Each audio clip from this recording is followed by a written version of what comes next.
Dear good evening to all of you. तो dear मैं जो अभी ये तो पिछले क्लास में मैं दे चुका था आप लोगों को कार्डियोवैस्कुलर सिस्टम का जो मैं डिजीज़ और डिसऑर्डर पढ़ा रहा हूँ चाइल्ड हेल्थ नर्सिंग में।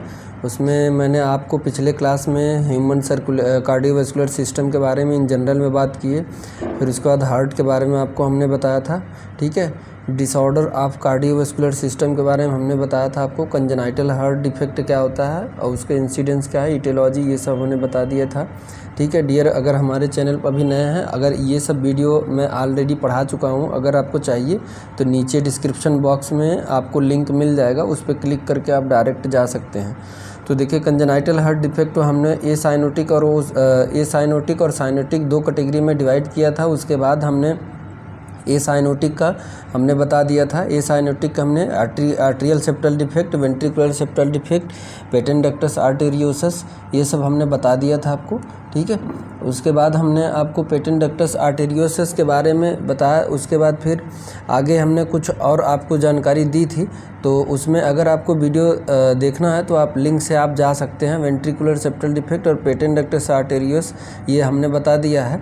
आज हम इसके आगे बात करेंगे, आपको बताएंगे कि आगे क्या पढ़ाएंगे। देखिए अभी आज जो है कि ए साइनोटिक का जो हम पिछले क्लास में दे चुके थे, उसमें हम आपको यहाँ तक दे चुके थे। जैसे ए साइनोटिक हार्ट डिजीज़ में जो है कि देखिए हमने आपको atrial septal defect, ventricular septal defect और पेटेंट डक्टस आर्टेरियोसस और ये partial anomalous pulmonary venous return, ये अभी हमने नहीं बताया। ये हमने आपको इम्पॉर्टेंट है, लेकिन हम अभी इसको बाद में थोड़ा सा हम सोच रहे हैं कि इसको पहले जो इम्पोर्टेंट है, क्योंकि अभी एग्ज़ाम नज़दीक है तो उस बेसिस पे पढ़ा रहे हैं, ठीक है।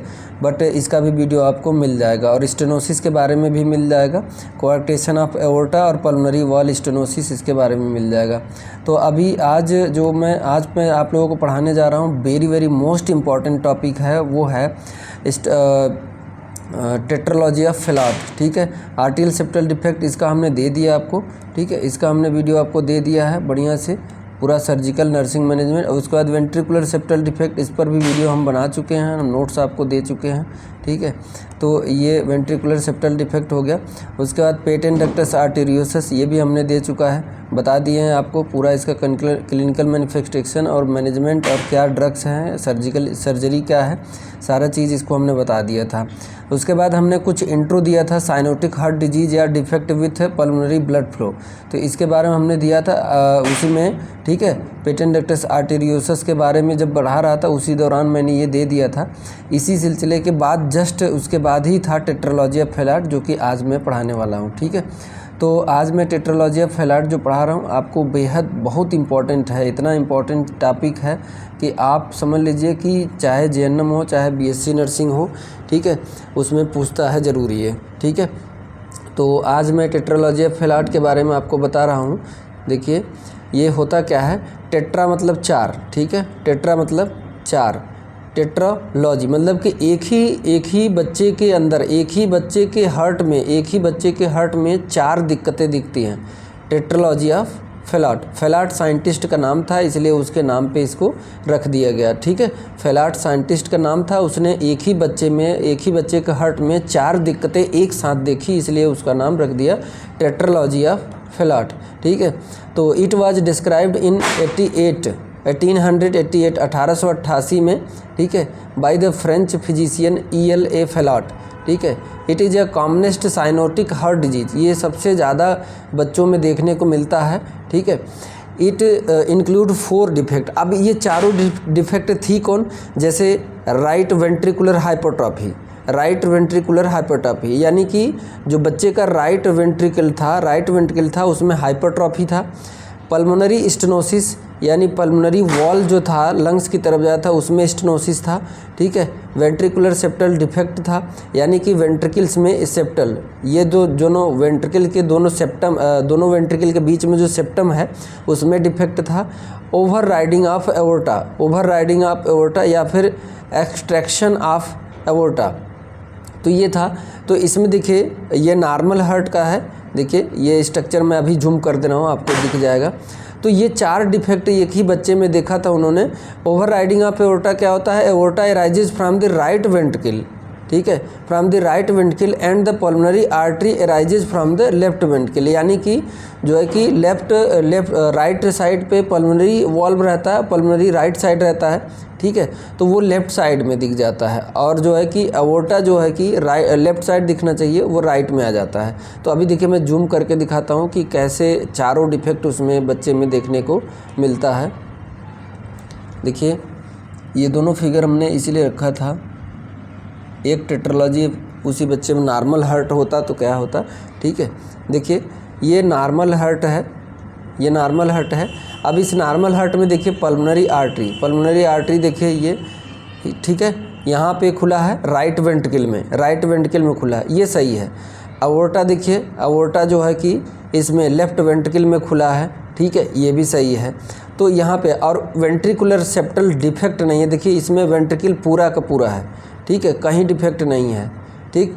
और एक और उसमें कोएक्टेशन ऑफ अओर्टा हो गया, वेंट्रिकुलर सेप्टल डिफेक्ट हो गया और पल्मोनरी ये। तो इसमें देखिए इस बच्चे जो टेट्रोलॉजी ऑफ फैलाट वाले में देखिए आर्टरी जो है कि यहाँ से देखिए पहले सेप्टल डिफेक्ट, देखिए ये सेप्टल डिफेक्ट है, कलर मैं चेंज कर दूँ, देखिए ये सेप्टल डिफेक्ट है, ये सेप्टम में डिफेक्ट है। और उसके बाद पल्मोनरी देखिए, पल्मोनरी एओर्टा जो है कि इस साइड आ जाएगा एक, हाँ ठीक है। एओर्टा देखिए इधर, और आर्टरी का दोनों का ब्लड जो है कि मिक्स हो जा रहा है, ठीक है। तो ventricular septal defect, arterial ventricular septal defect हो गया, पल्मोनरी आर्टरी, और इसमें जो है कि दिक्कत, ये चारों साथ में दिखे। तो इसमें देखिए एक सेकेंड, ठीक है, जूम आई थिंक आप लोगों को दिख रहा होगा, अब इससे ज़्यादा जूम नहीं हो सकता बच्चा, ठीक है, तो दिख रहा है, ठीक। तो इसमें हमने आपको दिखा दिया राइट वेंट्रिकुलर हाइपरट्रॉफी। तो राइट वेंट्रिकुलर हाइपरट्रॉफी देखिए, हाइपरट्रॉफी का ऐसे देखने समझाने का ऐसे देखिए मैं समझा दे रहा हूँ वेंट्रिकुलर हाइपरट्रॉफी में।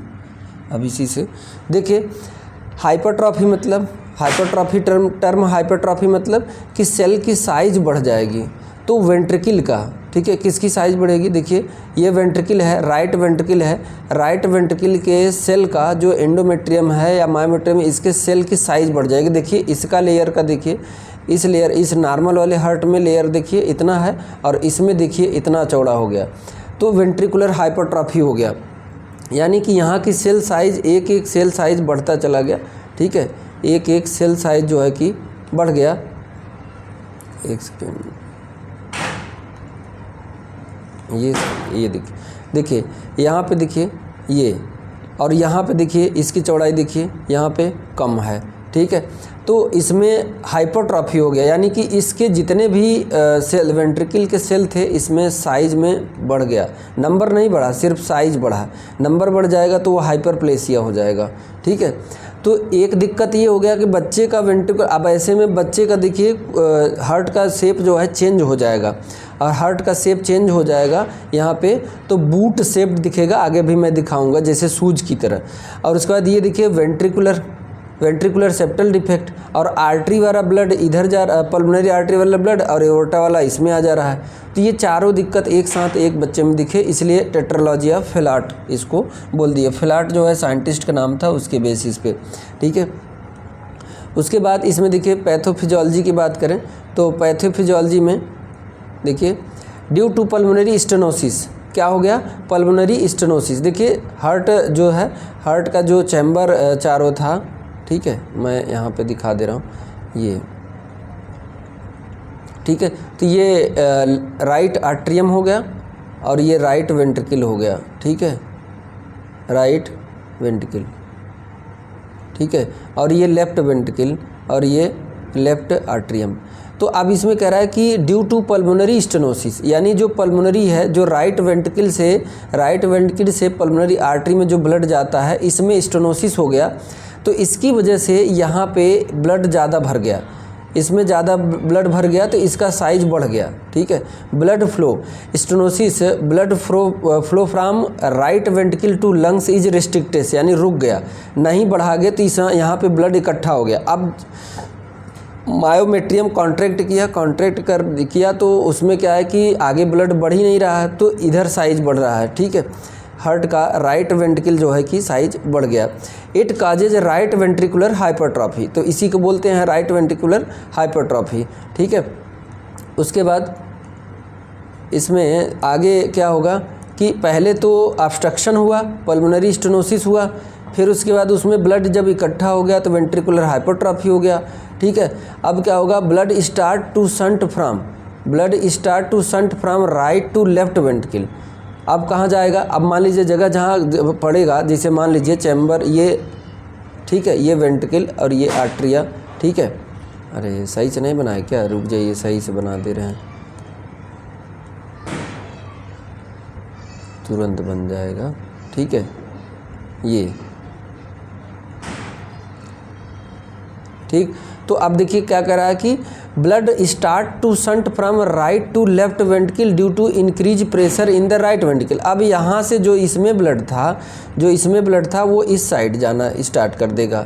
तो ऐसे ही जाते जहाँ कमज़ोर पाता, ये वॉल वेंट्रिकुलर सेप्टम में जहाँ कमज़ोर पाता वहाँ पे डिफेक्ट हो जाता, ठीक है। अब इस कंडीशन में क्या होगा, अनऑक्सीजनेटेड या deoxygenated blood start to reaching the systemic circulation. देखिए अब क्या होगा कि यहाँ से ब्लड जो यहाँ पे जो डीऑक्सीजनेटेड ब्लड है ये, इसको जाना चाहिए ऐसे लंग्स की तरफ जाना चाहिए, ठीक है, इधर जाना चाहिए। लेकिन क्या हुआ कि शंट यहाँ डिफेक्ट हुआ तो इधर आने लगा। अब डीऑक्सीजनेटेड ब्लड यहाँ लेफ्ट वेंट्रिकल में आ गया। अब लेफ्ट वेंट्रिकल से पूरे बॉडी में सर्कुलेट होता है, पूरे बॉडी में, तो इधर की तरफ, यानी पूरे बॉडी में डीऑक्सीजनेटेड ब्लड भी सर्कुलेट करने लगा, ठीक है। तो ये दिक्कत भी देखने को मिलेगा बच्चे में, ठीक है। सॉरी, ठीक है। तो आगे देखिए, unoxygenated blood start to reaching the systemic circulation through overriding of aorta, क्योंकि एओर्टा भी इधर ही की तरफ हो गया, ठीक है, एओर्टा भी इधर ही हो गया, तो इस वजह से एओर्टा में जाने लगेगा डीऑक्सीजनेटेड ब्लड। अब डीऑक्सीजनेटेड ब्लड पूरे शरीर में पहुंचेगा तो ऑक्सीजनेटेड की ज़रूरत है, तो CO2 जिस ब्लड में CO2 ज़्यादा है वही फिर से ब्लड पूरे शरीर में जाएगा, तो उसमें उस कंडीशन में बच्चे में साइनोसिस हो जाएगा, ठीक है। आगे जो साइन सिम्टम दिखेगा मैं दिखा रहा हूँ आपको। देखिए अब इसका साइन सिम्टम क्या होगा, sign symptom cause cyanosis in the body. अब बच्चे में साइनोसिस हो जाएगा, हाइपोक्सिक एनॉक्सिक स्पेल या फिर हाइपर साइनोटिक स्पेल या ब्लू स्पेल या टेट स्पेल कहते हैं इसको। देखिए बच्चे को जब ऐसा, अब ये कंडीशन तब आएगा जब बच्चा बहुत ज़्यादा एक्टिविटी करेगा, जैसे मान लीजिए रोने लगा बहुत तेज़ी से, ठीक है, बहुत तेज़ी से क्राई करने लगा, तब इस कंडीशन, जैसे हार्ट पे लोड बढ़ेगा वैसे ही दिक्कत होगा, तो उसमें सर्कुलेट करेगा, तो सर्कुलेट डीऑक्सीजनेटेड ब्लड ही सर्कुलेट करेगा। ब्लू कलर ऑफ नियोनेट या infant with oxygen requirement increase. इस कंडीशन में ऐसा बेबी जहाँ रहे तो पहले तो क्या है कि पोजीशन प्रोवाइड कराइए, स्क्वेंटिंग पोजीशन बोलते हैं या नी चेस्ट पोजीशन उसको बोलते हैं, और या तो फिर अगर हॉस्पिटल में है तो ऑक्सीजन का बाटला बगल में रख रहिए, उसको ऑक्सीजन प्रोवाइड कराइए, ठीक है। रिक्वायरमेंट इंक्रीज एग्जाम्पल में ड्यूरिंग फीडिंग, जब फीड कर रहा है, यानी जो फीडिंग कर रहा है या क्राई कर रहा है या डिफिकेशन या पोटी कर रहा है, पेनफुल प्रोसीजर कोई है या फिर कोई इंजेक्शन। देखिए इसी दौरान ऐसे बच्चे में इंजेक्शन वगैरह नहीं दिया जाता है जल्दी, और अगर इंजेक्शन या फिर ब्लड सैंपल लेना है, उसको इंजेक्शन लगाना है, आपको पता है कि ये इन्वेसिव प्रोसीजर है, ठीक है, इन्वेसिव प्रोसीजर है, इसमें इसको पेन होगा और रोएगा, तो इस कंडीशन में आप ऑक्सीजन का बाटला बगल में उसको रख के रखिए ताकि उसको ऑक्सीजन की इनसफिशियंसी होगी, ऑक्सीजन का मास्क उसके मुंह में लगा दीजिए, उसके बाद हाथ पाँव में जहाँ चुभोना हो, जहाँ इंजेक्शन लगाना हो लगाइए। तो इस कंडीशन जो जितने भी पेनफुल हो, तो पेन होगा तो दर्द होगा तो रोएगा, चिल्लाएगा और एक्टिविटी बढ़ेगी, तो उस दौरान ब्लड जो है कि बहुत ज़्यादा तेज़ी सर्कुलेट करेगा, और सर्कुलेट करने पर क्या होगा कि डीऑक्सीजनेटेड ब्लड ही सर्कुलेट करेगा, तो इससे जो है बच्चे को वो डिस्पनिया भी हो जाएगा, और उसमें जो है एक बच्चे का ब्लू पड़ जाएगा शरीर, ठीक है, एक्सट्रीमिटी। देखिए ये इसका पाँव ब्लू पड़ गया है, इसका हाथ ब्लू पड़ गया है, ये हाथ पाँव, ठीक है। और उसके बाद इसके होठ देखिए और इसके आई ऑर्बिट के, तो ये सभी चीज़ें जो है कि ब्लू पड़ जाएंगे। Dyspnoea on exertion during exercise, या तो फिर बहुत ज़्यादा दिक्कत मतलब कि इन्फेंट है, 1 साल का है, बहुत ज़्यादा एक्टिविटी कर रहा है तब ऐसा दिखेगा, ठीक है। खेलने कूदने में बहुत ज़्यादा बिजी है तब, ठीक है। तो ऐसे बच्चे को बहुत काम एंड रेस्ट रखना होता है, दिक्कत होता है जब से तक करेक्ट नहीं किया जाए, ठीक। आगे आइए दिखाते हैं, देखिए और कुछ साइन सिम्टम अभी हमने बताया कि बूट शेप दिखता है, ठीक है। तो स्मॉल बूट शेप्ड हर्ट उसमें एक्सरे में हर्ट कैसा दिखेगा, देखिए बूट शेप दिखेगा, ये देखिए सूज की तरह उसका हर्ट कैसा दिखेगा, बूट शेप दिखेगा, ठीक। तो ये बहुत इम्पॉर्टेंट क्वेश्चन है, पूछा जाता है बूट शेप हर्ट किस डिफेक्ट में दिखता है, तो tetralogy Fallot. Child feel comfort in squatting position, या इसी को नी चेस्ट पोजीशन बोलते हैं, ठीक है। सिस्टोलिक इजेक्शन मरमर, यानी कि जब हार्ट सिस्टोल करेगा तो उस टाइम जो है कि मरमरिंग साउंड स्टेथोस्कोप में सुनाई देगा। क्लबिंग ऑफ फिंगर होगा, देखिए फिंगर का आगे वाला पोर्शन फिंगर के आगे वाला पोर्शन जो है कि इसका जैसे कि ब्लंट टाइप हो जाएगा, ठीक है, मोटा हो जाएगा, आगे का फिंगर टिप मोटा हो जाएगा, ठीक है। इंडिकेटर ऑफ क्रोनिक हाइपोक्सिया, तो ये जो है कि यहाँ पे ऑक्सीजन की कमी की वजह से नीला पड़ रहा था, तो यहाँ पे क्या हुआ, यहाँ पे बहुत ज़्यादा वो हो गया, जो है कि एडमा टाइप हो जाएगा, ठीक है। पुअर ग्रोथ ऐसे बच्चे में होगा क्योंकि ऑक्सीजन सही से मिल नहीं रहा है, ठीक है। आगे मैनेजमेंट की बात करें तो मेडिकल मैनेजमेंट में क्या होगा, priority nursing action during hyper cyanotic spell, यानी टेट स्पेल जब आएगा तो उस दौरान इसका बहुत ज़्यादा ख्याल रखना होता है, ठीक है। इससे कंडीशन में गिव ह्यूमिडिफाइड 100% ऑक्सीजन इसको देना होगा, ह्यूमिडिफाइड 100% ऑक्सीजन देना होगा। तो इसमें ऑक्सीजन रिजर्वायर मास्क यूज कर सकते हैं। देखिए ऑक्सीजन थेरेपी पे हमने वीडियो बहुत अच्छा बनाया है, हर कितना कंसंट्रेशन कितना देना चाहिए, इवेंचुअली मास्क हर मास्क से कितना किससे देना चाहिए, ऑक्सीजन थेरेपी का वीडियो हमने बनाया है, आप हमारे चैनल पर जाके आप देख सकते हैं कि ऑक्सीजन थेरेपी कितने तरीके से दिया जाता है, क्या क्या इंस्ट्रूमेंट और कितने मास्क होते हैं वो हमने बताया आपको, ठीक है। तो देख लीजिएगा, तो 100% ऑक्सीजन देंगे उसको बच्चे को, और place the infant in knee chest position, या तो फिर अगर ऑक्सीजन नहीं है तो उसको नी चेस्ट पोजीशन में रखा जाए बच्चे को। देखिए ये नी चेस्ट पोजीशन है, ऐसे उकरू मुकरू बैठा दीजिए, ठीक है। हाँ, एडमिनिस्टर मॉर्फिन सल्फेट, या तो फिर अगर हॉस्पिटल में है तो morphine sulphate 0.1 to 0.2 mg/kg body weight दे दीजिए। IV fluid for correction of dehydration, ऐसे बच्चे में डिहाइड्रेशन भी होगा तो आईवी फ्लूइड भी चला दीजिए। एसिडोसिस भी होगा, क्योंकि CO2 का वैल्यू ज़्यादा बढ़ रहा है, ठीक है, तो इसको क्या बोलेंगे, रेस्पिरेटरी एसिडोसिस, इसलिए सोडियम बाइकार्बोनेट का इंजेक्शन भी देना जरूरी होगा CO2 को रिमूव करने के लिए बॉडी फ्लूइड से, ठीक है। तो ये मैनेजमेंट है, ठीक है।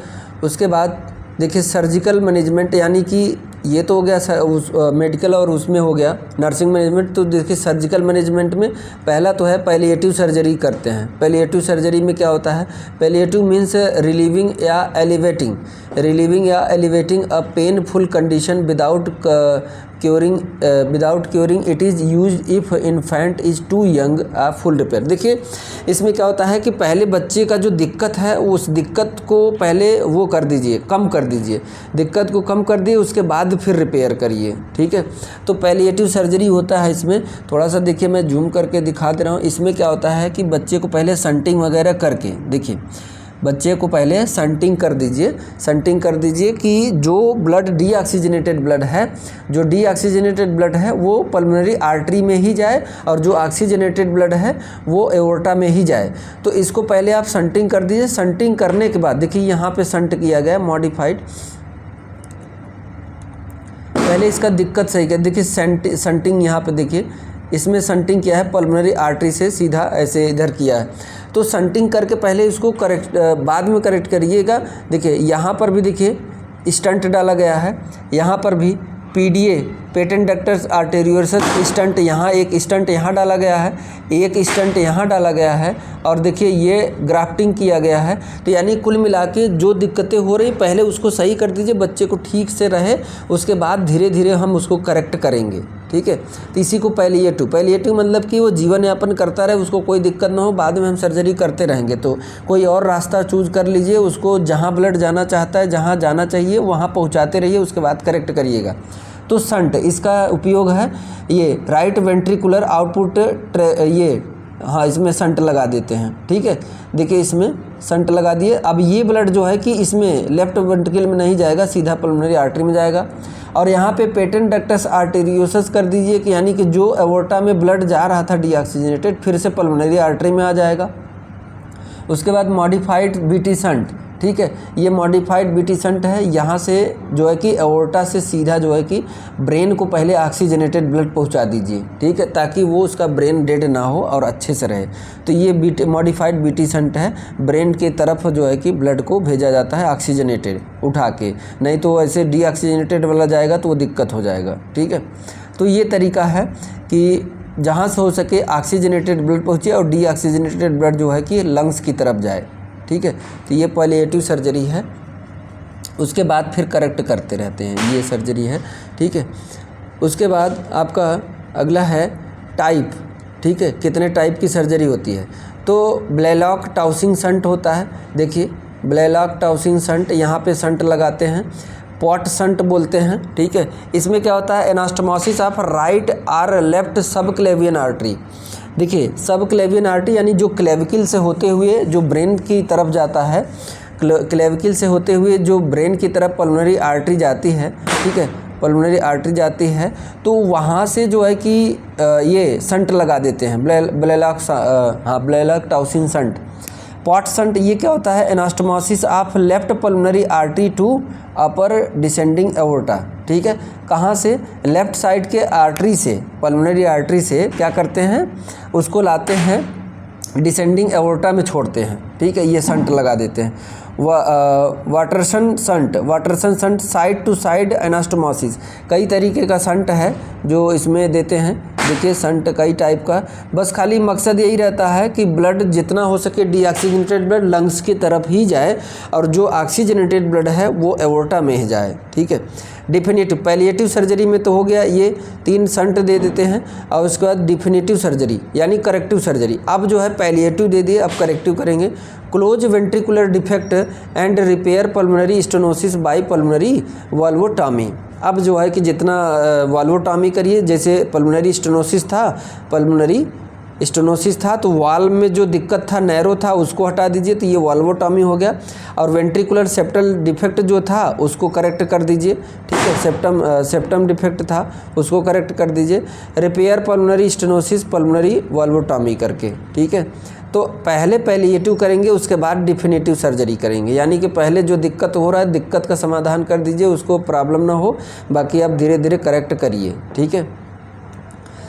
उसके बाद देखिए ट्राइकस्पिस अट्रेसिया, क्या होता है ये ट्राइकस्पिस अट्रेसिया, ठीक है। तो यहाँ पे देखिए डियर, पिछला वीडियो जो हमने अभी आपको टेट्रालॉजी ऑफ फैलाट जो बताया है वो वीडियो आपके लिए बेहद इम्पॉर्टेंट होने वाला है, क्योंकि ये इम्पॉर्टेंट वीडियो है इसलिए कि ये एग्ज़ाम में आता ही आता है, चाहे जेएनएम हो चाहे नर्सिंग का हो। तो इसको वीडियो पूरा जो है कि आप वीडियो को देख के और नोट्स बना लीजिएगा, ठीक है। तो नेक्स्ट में जो है कि अब हम ट्राइकस्पिड अट्रेसिया के बारे में बात करेंगे, और इस वीडियो में हम इतना लंबा हो जाएगा इसलिए हम इसी कट करें, नेक्स्ट क्लास में हम आपको ट्राइकस्पिड अट्रेसिया बताएंगे। तो thank you so much dear. अगर वीडियो अच्छा लगा हो तो शेयर ज़रूर कीजिएगा अपने फ्रेंड्स और कॉलेज में, दूसरे कॉलेज में मित्र यार होंगे, और वीडियो को पूरा देखिए ना डियर, तभी समझ में आएगा, ठीक है। अभी तो इसके अलावा और भी इसका वीडियो अगर चाहिए तो नीचे डिस्क्रिप्शन बॉक्स में लिंक है, आप वहाँ पर क्लिक करके देख सकते हैं। Thank you so much dear।